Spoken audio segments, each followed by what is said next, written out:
کیا وہ عورت کہ جو پردہ نہیں کرتی، دوپٹہ سر پر نہیں رکھتی، کیا وہ نماز پڑھے تو اس کی نماز قبول نہیں ہوتی؟ سوال نمبر 1۔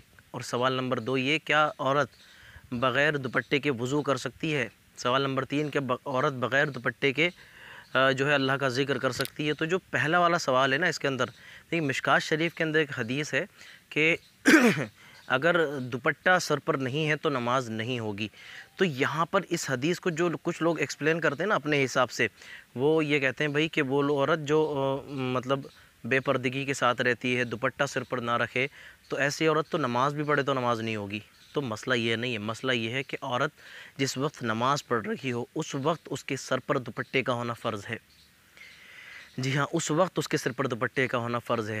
باقی ہم ڈکلیئر نہیں کر سکتے کسی کے بارے میں کہ کوئی بے پردہ عورت ہے وہ نماز پڑھے تب بھی نماز نہیں ہوگی، جب ایسا حدیث میں کچھ نہیں، قرآن میں کچھ نہیں، تو ہم کون ہوتے ہیں یہ بات کرنے والے کہ عورت اگر بے پردگی کے ساتھ گھومتی ہے تو اس کی نماز ہی نہیں ہوگی۔ ہاں، پروٹوکول ہے دوپٹے کا اس وقت جب کہ وہ نماز پڑھ رہی ہو، تو اس میں ایک مسئلہ یہ بھی ہے کہ وہ نماز پڑھے تو اتنا گاڑھا دوپٹہ، اتنا ڈارک کلر کا دوپٹہ ہو یا جیسا بھی ہو کہ اس کے بالوں کی سیاہی تک نظر نہیں آنی چاہیے، تو دوپٹے کا سر پر ہونا فرض ہے۔ یقیناً نماز کے بعد بھی پردہ فرض ہے عورت کے لیے، لیکن اگر کوئی عورت پردہ نہ کرے نماز کے علاوہ لیکن وہ نماز پڑھتی ہو تو یہ نہیں کہا جا سکتا کہ اس کی بے پردگی کی وجہ سے اس کی نماز بھی قبول نہیں ہوتی۔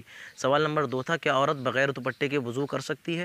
تو اس کا جواب یہ ہے کہ عورت بنا دوپٹے کے وضو کر سکتی ہے، کیونکہ وضو میں مینشن نہیں ہے دوپٹہ، وضو کے لیے ضروری نہیں ہے دوپٹہ۔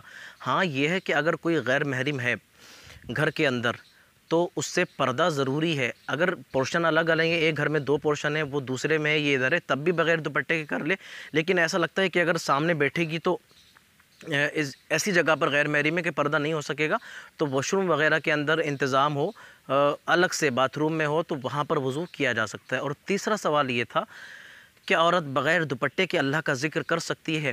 تو ہاں جی، بالکل اللہ کا ذکر کیا جا سکتا ہے بغیر دوپٹے کے بھی، اور اس سے اور آگے جائیں تو بغیر وضو کے بھی اللہ تبارک و تعالیٰ کا ذکر کیا جا سکتا ہے۔ اس کے اندر مینشن نہیں ہے، اگر اکیلی تنہا بیٹھی ہے، گھر کے اندر کوئی غیر محرم نہیں ہے، تو کمرے کے اندر بیٹھ کر، کمرے کے باہر لوبی کے اندر کہیں پر بھی بیٹھ کر اللہ کا ذکر کرے بغیر دوپٹے کے، کوئی مسئلہ نہیں۔ لیکن دوپٹے کے اندر زیادہ ادب ہے، یہ کہتے ہیں کہ دوپٹے کے اندر زیادہ ادب ہے۔ اسی طریقے سے مرد بغیر ٹوپی کے بھی اللہ کا ذکر کر سکتا ہے، اور ٹوپی کے اندر یہ ہے کہ اور زیادہ ثواب اس کو ملے گا سنت کی ادائیگی کا۔